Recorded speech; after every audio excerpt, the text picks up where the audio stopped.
বড় সেক্টর। আমি কিছুক্ষণ আগে হাসান মুন্সি সাহেবকে জিজ্ঞেস করেছিলাম, আমরা অনেক সময় অনেক জায়গায় অনেকের কাছ থেকে, বিদেশি বন্ধুদের কাছ থেকে প্রশ্নের সম্মুখীন হই, what is the secrecy of your country, how this country last 5-6 years is growing like anything.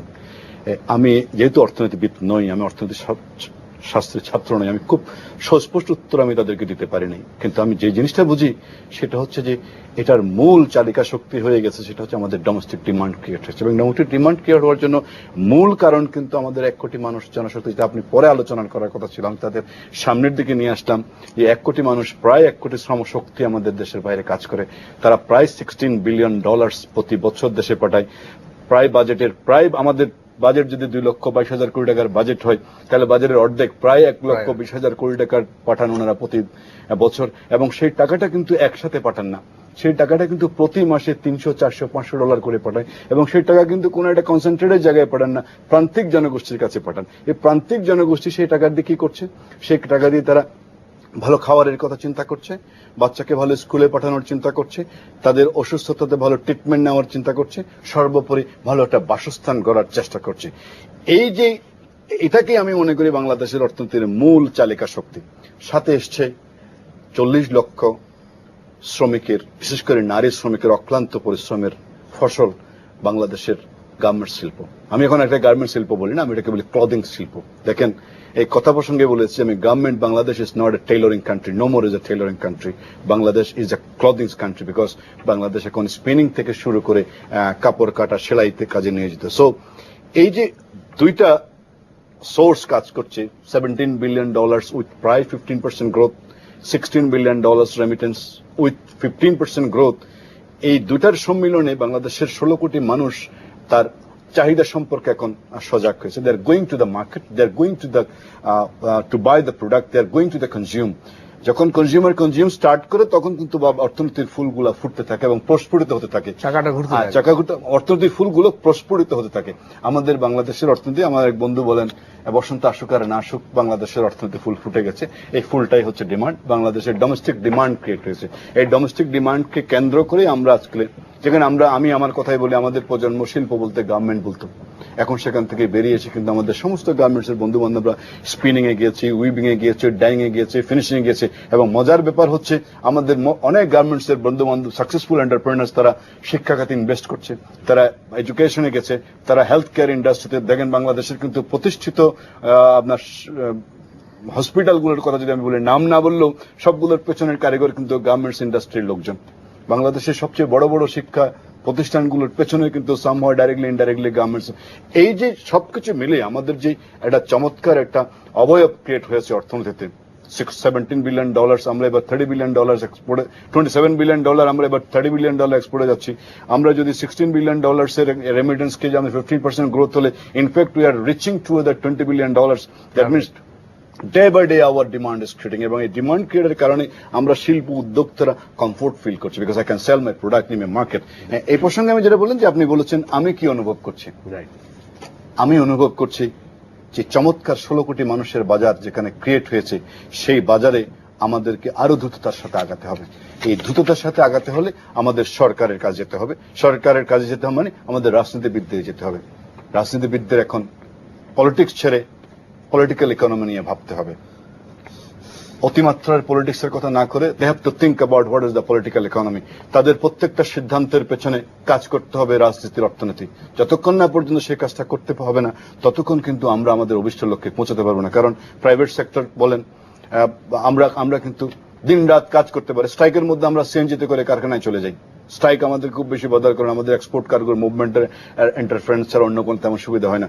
কিন্তু দেশের ড্রাইভিং সিটে কিন্তু রাজনীতিবিদরা, সরকার চালানো রাজনীতিবিদরা যদি শুধু রাজনীতি নিয়ে চিন্তা না করে রাজনৈতিক অর্থনীতি নিয়ে চিন্তা করেন, তাহলে বাংলাদেশ মিলেনিয়াম ডেভেলপমেন্ট গোল তো আমরা অ্যাচিভ করে ফেলেছি। আমি এটাকে এখন কিন্তু আর খুব বেশি দোষের মধ্যে রাখি না, because it's already been achieved. আমাদেরকে আরো অনেক দূর যেতে হবে, আমাদেরকে এলডিসি থেকে বেরিয়ে যাওয়ার চ্যালেঞ্জ দিতে হবে।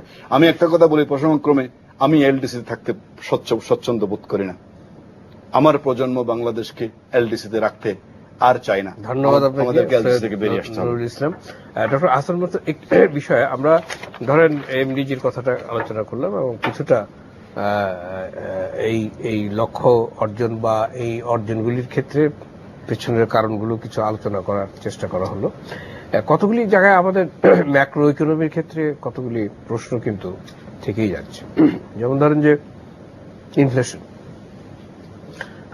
এখন ইনফ্লেশন রেট বলা হচ্ছে পয়েন্ট টু পয়েন্ট প্রায় 8-এর কাছাকাছি, 7.7 বা এরকম, আর মান্থলি অ্যাভারেজও জুলাই 13-তে ওরকমই 7.68 বা সামথিং অ্যারাউন্ড বা একটু কম হবে আর কি। এটা কিন্তু কমেছে 2012-র তুলনায়, এটা কমেছে। আবার ওই দিক দিয়ে ব্যালেন্স অফ পেমেন্টের জায়গাটা কিন্তু সুস্থ হয়েছে বলা হচ্ছে। হ্যাঁ, এই যে জায়গাগুলো কিন্তু ইন্ডাস্ট্রিয়াল গ্রোথ ওই অর্থে যদি দেখি not up to the mark, মানে ফিগারে যা বলে, আপনি নিশ্চয়ই জানেন সেই বিষয়গুলো, আমি ফিগারে যাচ্ছি নট আপ টু। এই জায়গাগুলো কিভাবে মিলছে অর্থনীতি? যে আমি একটু দুটো জিনিস কভার করি, এমডিজির একটু বাকি একটু অংশ আমি একটু টাচ করতে চাই। জি শিওর। যদিও আমরা অনেক অর্জনের কথা বললাম, কিছু না বললেই না, হ্যাঁ, যেখানে আমাদের এখনো ঘাটতি আছে। অপূর্ণতা রয়ে গেছে। জি। তার মধ্যে কয়েকটা জিনিস খুবই গুরুত্বপূর্ণ। এক নম্বর হচ্ছে যে আমাদের পুষ্টিহীনতার অভাব আছে, বিশেষ করে বাচ্চাদের, যারা 0 থেকে 5 বছর পর্যন্ত, তাদের মধ্যে ভয়ানক পুষ্টিহীনতার অভাব আছে, এবং এটা খুব একটা ইম্পর্টেন্ট জিনিস। এখানে কিন্তু আমরা টার্গেট মিস করতে যাচ্ছি, এবং এটা আমাদের জন্য, ভবিষ্যতের জন্য আমাদের একটা বিগ কনসার্ন। কারণ এরাই হচ্ছে আগামী দিনের নাগরিক, এবং তাদের যদি 40% লোক পুষ্টিহীনতায় ভোগে, তাদের মেন্টাল ফ্যাকাল্টি, তাদের যে আইকিউ লেভেল সবই কিন্তু এফেক্টেড হবে, এবং আমাদের ভবিষ্যতের প্রোডাক্টিভিটি সেটাকে ভয়ানকভাবে অ্যাড্রেস করতে হবে। 2 নম্বর যেটা হচ্ছে, এটাও দুঃখজনক, সেটা হচ্ছে যে primary drop out rate very high still. আমরা 60-এর দশক ঘরে আছি কমপ্লিশন, অর্থাৎ 40% ছেলে মেয়ে ঝরে যাচ্ছে প্রাইমারি ক্ষেত্রে। তো তাদেরকে যদি আমরা না রাখতে পারি, আমরা যদি 100% প্রাইমারি কমপ্লিশন রেট না আনতে পারি, তাহলে কিন্তু এটা আমাদের জন্য ভালো কোনো খবর বয়ে আনবে না আগামীতে। এটা আমাদেরকে খুব ভয়ানকভাবে অ্যাড্রেস করতে হবে, সিরিয়াসলি অ্যাড্রেস করতে হবে। শুধু টাকা দিয়ে হবে না, কিন্তু না, এটা শুধু টাকা দিয়ে এখানে টাকা, মোটিভেশন এবং লোকাল সুপারভিশন, গার্জিয়ানদেরকে উদ্বুদ্ধকরণ সবকিছু একসাথে করতে হবে। সোশ্যাল রোলটা ইম্পর্টেন্ট। এটা না করতে পারলে আমাদের এই দুটো জিনিসকে আমি একটু হাইলাইট করতে চেয়েছি। আপনি যে প্রশ্নটা করেছেন ম্যাক্রো ইকোনমিক ইস্যু নিয়ে, সেখানে আমি মনে করি যে হ্যাঁ, আমাদের ইনফ্লেশন কমে এসেছে, এবং সেটার পিছনে কিন্তু কোনো ম্যাজিক নাই। এটার পিছনের ম্যাজিকটা হচ্ছে fundamental policies of the government. আপনার মনে আছে কিনা, যখন এই সরকার প্রথমে আসলো, তখন ইনফ্লেশন কিন্তু ছিল খুব কমের দিকে ছিল, মানে জুন 2009-এ ইনফ্লেশন ওয়াজ 3.2%, কম ছিল, খুবই কম। তারপরে এটা ক্রমান্বয়ে বাড়তে 12-এর উপরে চলে যায়, 12%-এর মতো চলে যায়। এখানে একটা বড় রকমের একটা সিরিয়াস প্রবলেম হয়েছিল, সেটা হচ্ছে যে মনিটারি ম্যানেজমেন্টের ক্ষেত্রে সরকার এবং বাংলাদেশ ব্যাংক খুব লিবারাল অ্যাটিটিউড নিয়েছিল, যে টাকা ছাপালে অ্যাজ ইফ টাকা, মানি ডাজন্ট ম্যাটার। ফলে যেটা হলো, আমাদের ক্রেডিট এক্সপ্যানশন বেড়ে 27 থেকে 29%-এ চলে গেল, আমাদের মনিটারি এক্সপ্যানশন বেড়ে গেল, এবং যেটা হলো স্টক মার্কেটের বাবল হলো, আমাদের হাউজিং বাবল হলো, এগুলো হলো। ইনফ্লেশন কিন্তু শুধু একটা ক্ষেত্রে হয় নাই, সিপিআই না, এটা অ্যাসেটে হয়েছে এবং আমাদের স্টক মার্কেটে হয়েছে, এবং অন্য সব অ্যাসেট ক্যাটাগরিতে ইনফ্লেশন হয়ে গেছে। তো যাই হোক, এটা দেরিতে হলেও আমি বলবো Bangladesh bank has corrected its পলিসিসটা, এবং ব্যালেন্স অফ পেমেন্ট ক্রাইসিস হতে যাচ্ছিল। এখন আমরা $16 বিলিয়ন রিজার্ভে আছি, কিন্তু তখন কিন্তু এটা 12 থেকে কমে 9 সামথিং এ চলে গিয়েছিল। তো এই যে টার্ন অ্যারাউন্ডটা, আবার যখন পলিসিটাকে অ্যাডজাস্ট করলো বাংলাদেশ ব্যাংক, দুইভাবে করলো বাংলাদেশ ব্যাংক। একটা হলো ইন্টারেস্ট রেটকে তারা লিবারালাইজ করে দিল, তখন 13%-এ লেন্ডিং রেট ফিক্স করে দিয়েছিল, that is a wrong policy, এবং ওইটাকে তারা ছেড়ে দিল। এক্সচেঞ্জ রেট তখন ফিক্স করা ছিল, মনে আছে কিনা, 69.5 অর সামথিং, সেটা আজকে ছেড়ে দেওয়া হলো। ফলে ব্যালেন্স অফ পেমেন্ট অ্যাডজাস্টমেন্ট হয়ে গেল। এখানে ওই মানি মার্কেটের থেকে এবং ইনফ্লেশনে আমরা পরিবর্তনটা দেখতে পেলাম। একটা conservative monetary policy, it's a conservative, I would say prudent appropriate monetary policy shift, and it was much needed, যার ফলে আমরা আজকে আবার আমাদের পুরোপুরিভাবে ম্যাক্রো স্টেবিলিটি ফিরে পেয়েছি, ইনফ্লেশন কমে আসছে, আমাদের রিজার্ভ বাড়ছে, আমাদের ফরেন ডেট বাড়ছে না, আমাদের বাজেট ডেফিসিট মোটামুটি স্টেবল আছে। এইদিকে আমি একটা জিনিস বলবো, বাংলাদেশের fiscal management deserve strong credit for it. It was never out of line. Exchange রেটটা মোটামুটি স্টেবল না এক্সচেঞ্জের তো একটা উল্লম্ফন হয়েছিল, সেটা আবার depreciation হওয়ার পরে তারপরে স্টেবিলাইজ করে গেছে।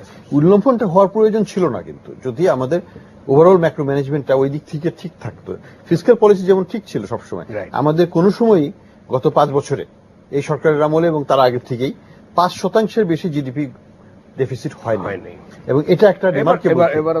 এবং এবারও তাই, এই ফিসক্যাল ইয়ার ইলেকশন ইয়ার সত্ত্বেও সরকার টার্গেট করছে 4.8, এটা এক্সক্লুডিং গ্র্যান্টস বাদ দিলে 4.3, এবং আলটিমেটলি হয়তো 4% যেয়ে দাঁড়াবে। তো that's a very remarkable I would say stance, যেটা কনসিস্টেন্টলি করে আসছে। কম্পেয়ার্ড উইথ দ্যাট ইন্ডিয়ার সাথে, ইন্ডিয়াতে 10%-এর মতো, ফেডারেল গভর্নমেন্টের 5%, স্টেট গভর্নমেন্ট গুলো মিলে আরো 5% অফ জিডিপি, 10%-এর মতো। অ্যান্ড ইন্ডিয়ার one of the major reason ইন্ডিয়ার এই সিচুয়েশনটার জন্য কিন্তু এটা দায়ী। তো আমি যেটা বলবো যে আমাদের ম্যাক্রো ম্যানেজমেন্টটা রিমার্কেবলি ওয়েল ম্যানেজড, এবং সেটারও কিন্তু একটা প্রতিফলন অবশ্যই আমরা ওভারঅল ইকোনমিতে পাই। এবং সেই জন্য আমি সরকারকে, শুধু এই সরকার না, আমি বলবো যে আমাদের সবগুলো সরকারই এই বিষয়ে বেশ সজাগ ছিলেন, এবং তার এফেক্টটা জনগণ ভোগ করছে। ধন্যবাদ। সৈয়দুল ইসলাম, নুরুল ইসলাম, আরেকটি বিষয় আপনার কাছে জানতে চাই, সেটা হচ্ছে ধরেন আপনারা তো এক্সপোর্ট করেন, এখন আমাদের যা এক্সচেঞ্জ রেট, হ্যাঁ, এবং এর সঙ্গে যা এক্সপোর্ট হচ্ছে এবং যা ইম্পোর্ট হচ্ছে, এই জায়গাটায় ঠিক ব্যালেন্স আছে, এটা কি বলা যাবে? এটা বোধহয় বলা, আমি আসলে ব্যক্তিগতভাবে একজন এক্সপোর্টার এবং একজন ইম্পোর্টার টু, এইটার এফেক্ট আমাকে ইকুয়ালি আমাকে ইনফ্লুয়েন্স করে। আমি একটা কথা বলেছি, বাংলাদেশের অর্থনীতি ছোট বলি, কিন্তু মোস্ট ইন্টারেক্টিভ ইকোনমি আমাদের এখানে কারেন্সি রেটটাকে ইম্পোর্ট এবং এক্সপোর্টের সাথে ব্যালেন্স করা ইজ ভেরি ট্রিকি জিনিস। আমি আগেই বলছি যে আমি অর্থনীতির ছাত্র না, উনি হচ্ছে ভালো বলতে পারবেন। আমি প্র্যাকটিক্যাল সাইডে মনে করি যে এই এক্সচেঞ্জ রেটটাকে ইনফ্লুয়েন্স করার জন্য পার্শ্ববর্তী দেশ ভারতকে অনেক বেশি কনসিডারেশন আমাদেরকে নিয়ে আসতে হবে। দেখেন, আমরা কিন্তু এক্সপোর্টে যখন শুরু করলাম এই সরকারের প্রথমে আমরা পেতাম 69 সামথিং অর 70, আমরা সেটা 84-এ চলে গেলাম। 84-এ গিয়ে আমরা ভাবলাম আমরা অনেক টাকা পয়সা ইনকাম করছি, আমাদের কম্পিটিটিভ বেড়েছে, কিন্তু তাতে আমাদের ইনফ্লেশন বেড়ে গেল, ইম্পোর্টের উপর আমাদের ইম্পোর্ট কস্ট বেড়ে গেল, আমাদের ফুয়েল প্রাইস বেড়ে গেল, ফুড গ্রেনস বেড়ে গেল, সবকিছু মিলে নিম্ন আয়ের লোকজন এটা সাফার করলো। এখন যখন আবার currency is getting back to the pavilion, আমি বলবো গভর্নমেন্টের স্ট্রং ইনফ্লুয়েন্সের কারণে বাংলাদেশ ব্যাংক অলমোস্ট প্রতি মাসে $1 বিলিয়ন করে কিনছে, সেটার কারণে স্টেবল হচ্ছে। কিন্তু ভয়ের কারণ হচ্ছে ইন্ডিয়া কি করছে। ইন্ডিয়াতে রিসেন্টলি প্রায় 30-40% উপর ওদের মানি ডিভ্যালু করে প্রায় 60 টাকার উপর চলে গেছে, এবং ইন্ডিয়া যদি 63 ফ্লট যদি করে Indian rupee against US dollars, আমরা আসলে টিকে থাকতে পারবো। কারণ আমাদের জন্য সবচেয়ে বড় চ্যালেঞ্জ হচ্ছে সেখানে যে একদিকে যেমন আমার ডলারের দাম বাড়লে আমার ইম্পোর্ট কস্ট বাড়বে, আমার ইনফ্লেশন স্পেশালি ফুড ইনফ্লেশন বেড়ে যাবে, আবার অন্যদিকে আমার যদি ডলার আমি ধরে রেখে আমি এক্সপোর্টের কম্পিটিটিভনেস হারাচ্ছি। It's a very tricky issue. এই ট্রিকি ইস্যু নিয়ে আমি আসলে একজন অজ্ঞ মানুষ হিসেবে খুব বড় কমেন্ট করতে চাই না। আমি যেটা বলবো আমাদের একটা সুবিধা হচ্ছে কি, now we are not importing only, we are exporting too, we are manufacturing country. আমরা কিন্তু এখন ট্রেডিং কান্ট্রি না। ট্রেডিং কান্ট্রির জন্য কিন্তু ডলার রেটটা খুব বেশি ইফেক্ট করে। যেহেতু আমরা এখন manufacturing country, what ever we are buying and we are selling by adding the value. আপনি ধরেন $1 র র মেটেরিয়ালস এনে আমরা এখন $3 এক্সপোর্ট করছি, $1 উপর আমি হয়তো বেশি টাকা দিচ্ছি যদি এক্সচেঞ্জ রেট বেশি হয়, কিন্তু সেটাকে আমি আবার 3 times I'm getting back because of I'm adding the value. তো এটাতে সুবিধা হচ্ছে কি, beauty of this country is that Bangladesh is no more is a trading company. Bangladesh is an agriculture producing country right now, as well as Bangladesh is a manufacturing country right now. Bangladesh is second largest clothing industry in the world, এবং আমরা যদি আশা করি McKenzie report যদি সত্যি হয়, Bangladesh will be the first largest garment manufacturing country in the next 10 years. এটাকে মাথায় রেখে আমি মনে করি আমাদের যে মনিটারি পলিসি যেভাবে চলছে এইভাবে চলতে দেওয়া উচিত। আমি বাংলাদেশ ব্যাংকের গভর্নরকে ব্যক্তিগতভাবে সাধুবাদ জানাই, প্রথম থেকে উনি এই বিষয়টা নিয়ে সজাগ ছিলেন। ইনিশিয়ালি হয়তো বিভিন্ন ফ্যাক্টরের কারণে উনি যেটা চিন্তা করেছিলেন সেই চিন্তাটাকে উনি এক্সিকিউট করতে পারেন, finally he won the game. এবং আজকে আহসান মনসুর সাহেব অ্যাপ্রিসিয়েট করছেন, আমরা অ্যাপ্রিসিয়েট করছি। হ্যাঁ, যারা রাজনীতি করেন তারা হয়তো অনেক কথা বলেন, কিন্তু বাস্তবতা হচ্ছে গত 40 বছরে বাংলাদেশের ম্যাক্রো ইকোনমি এর চেয়ে ভালো অবস্থানে ছিল না। এবং আমি আশা করব আগামীতে যারা সরকার আসবে এই ধরনের পলিসিকে রেখে সামনের দিকে নিয়ে গেলে আমাদের জন্য সুবিধা হবে। যে কথাটা বলছিলাম যে বাংলাদেশের অর্থনীতির যে এক্সপোর্টের যে আপনার মূল্যর ডলারের যে দামটা, আমি আবারও বলছি, এটা ফিক্স করার জন্য যে কৌশল বর্তমানে অবলম্বন করা হচ্ছে, এই কৌশলের পক্ষে আমি। আমার অনেক বন্ধু বান্ধব এক্সপোর্টাররা বলবেন না আমি এখন 85 চাই, আমি বলবো নো, আমি 85 চাইলে হবে না, আমাকে দেখতে হবে বাংলাদেশের অর্থনীতিতে এটার এফেক্ট কি হবে। সুতরাং আমি যেমন, আপনাদের তো দুটোর সঙ্গে কানেক্ট, হ্যাঁ কানেক্টেড, আমরা এখন ইম্পোর্ট করে এক্সপোর্ট করি, আমরা ইম্পোর্ট করে এটাকে ম্যানুফ্যাকচার করি, remember it, we are importing and we are manufacturing, we are adding the value, we are exporting. So এই মনিটারি পলিসিটা, স্পেশালি এক্সচেঞ্জ রেট ফিক্স করা ইজ ভেরি ট্রিকি। এখানে আলোচনায় আমি একজন অর্থনীতি শাস্ত্রের ছাত্র না হয়ে এখানে কোনো সাজেশন আমি দিতে চাই না, হাসান মনসুর সাহেব দেবেন। আমি যেটা বুঝি সেটা হচ্ছে বর্তমানে যেভাবে ট্র্যাকিং করা হচ্ছে, এটা হচ্ছে উত্তম ট্র্যাকিং ব্যবস্থা। এই ট্র্যাকিং ব্যবস্থাটাকে আরো সামনের দিকে এগিয়ে নিতে হবে। Thank you. এই ইস্যুতে যদি আপনি কিছু বলেন। হ্যাঁ, আপনি একটু বলছিলেন যে এক্সপোর্ট ইম্পোর্টের ব্যালেন্সের কথা। তো বাংলাদেশ একটা দেশ, এমন একটা দেশ যেখানে রেমিটেন্স একটা বড় একটা অ্যামাউন্ট, রাইট। কাজে আমাদের মতো দেশে কোনোদিনও এক্সপোর্ট এবং ইম্পোর্ট কমপ্লিট ব্যালেন্স হবে না, সেটা হবে না, এটা হবে না, কারণ এটা হওয়ার প্রয়োজনও নাই, বাস্তবতাও নাই, এটা প্রয়োজনও নাই। কারণ আমাদের একটা বড় একটা পোর্শন যেটা হাউসহোল্ড ডিমান্ড, সেটা কিন্তু রেমিটেন্সের থ্রুতে মিট করা হচ্ছে, এবং সেই হাউসহোল্ড ডিমান্ডের একটা পোর্শন কিন্তু ইম্পোর্টে চলে যাচ্ছে। কাজে যখন একটা দেশ highly dependent or reasonably dependent on remittance, সেখানে ইম্পোর্টের বিলটা একটু বেশি হবেই। এটাকে অযৌক্তিক কিছু না, এটা নিয়ে চিন্তা করার কোনো কারণ নেই, কারণ এটা is all self finance, private sector finance. কাজে এটা ইমব্যালেন্সটা হওয়ার কোনো sustainable imbalance, it's not unhealthy imbalance, it's a healthy imbalance, and let it continue. যে জিনিসটা আমাদের যেটা দরকার, এবং যেটা আমি মনে করি যে বাংলাদেশ ব্যাংক ইজ প্রুডেন্টলি ম্যানেজিং, সেটা হচ্ছে যে এমন একটা লেভেল এক্সচেঞ্জকে রাখা যেটা এক্সপোর্টারদের জন্য সহনীয়, এবং আমাদের ওভারঅল ম্যাক্রো স্টেবিলিটি বা ইনফ্লেশন বা অন্যান্য দিকে চিন্তা করে সেটার সাথে সংগতিপূর্ণ। তো এই কনটেক্সটে অনেকেই বলেন যে বেশি হলিয়ার দেন পোপ, যে মার্কেটের উপর ছেড়ে দাও এক্সচেঞ্জ রেটকে, let it fall down to 70। হ্যাঁ, let it fall down to 70। ঠিক হবে। কেন রিজার্ভ বিল্ড আপ করছে, কেন কি দরকার আছে? No, this is not the right thing আমার ব্যক্তিগতভাবে।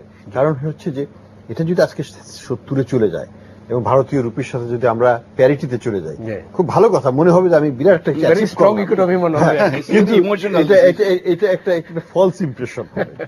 It's not the right thing না, কারণ সত্যি কথা হচ্ছে ইন্ডিয়ান কম্পিটিটিভনেস এক পার হলে পরে আমরা ধ্বংস হয়ে যাবো। I will not be able to. Yeah, we cannot. This is a big threat. এটা মনে রাখতে হবে। It's a big threat for us. আরেকটা জিনিস যেটা আমি পজিটিভ মনে করি আমাদের সোশ্যাল ডায়নামিক্সে, আগে যখন 20 বছর আগে যখন আমরা পড়তাম নিউজ পেপার বা মিডিয়াতে বা even industrial group, everybody was pressing for যে না ডিভ্যালুয়েশন বা এক্সচেঞ্জের ডেপ্রিসিয়েশন করা যাবে না, এটা আমাদের জন্য ক্ষতিকর, আমাদের জন্য। এখন কিন্তু সেইটা একটা রিব্যালেন্সড হয়েছে, এখন লোকে ডিবেট করে, এখন আমাদের এক্সপোর্ট গেইন আছে, আবার ইম্পোর্টের সাইড থেকে আমাদের এটাকে ব্যালেন্স করা হয়, পলিসিটা have been more balanced. So এটা একটা হেলদি সাইড। যেমন কোরিয়াতে যদি আমরা বলি যে কোরিয়ার গ্রোথ কিভাবে হয়, কোরিয়ার গভর্নমেন্ট বলবে ওকে আমি ডিভ্যালু করে দিই, কালকে দেখা যাবে আমার এক্সপোর্ট আরো বেড়ে গেছে, এবং এটা কিন্তু সব কোরিয়ান লাভ ইট। আমেরিকা লাইক করে না, ফলে তারা চাপ দেয়, ফলে ওটা তারা করবে না হয়তো, কিন্তু এই টেন্ডেন্সিটা ওখানে আছে, কারণ ইটস এক্সপোর্ট ড্রিভেন ইকোনমি। তো এটাও আমাদের মনে রাখতে হবে, আমরাও কিন্তু সিগনিফিকেন্টলি এক্সপোর্ট ড্রিভেন ইকোনমি, এবং exchange rate plays a very important role in our export drive, সেটাকে ভুলে যাবে না, এবং সামাজিকভাবে এখন এটা অ্যাকসেপ্টেড হয়ে গেছে। ধন্যবাদ আপনাকে। আমরা একটা বিরতিতে যাব, আমাদের বিরতির সময় হয়ে গেছে। সুপ্রিয় দর্শক, বিরতির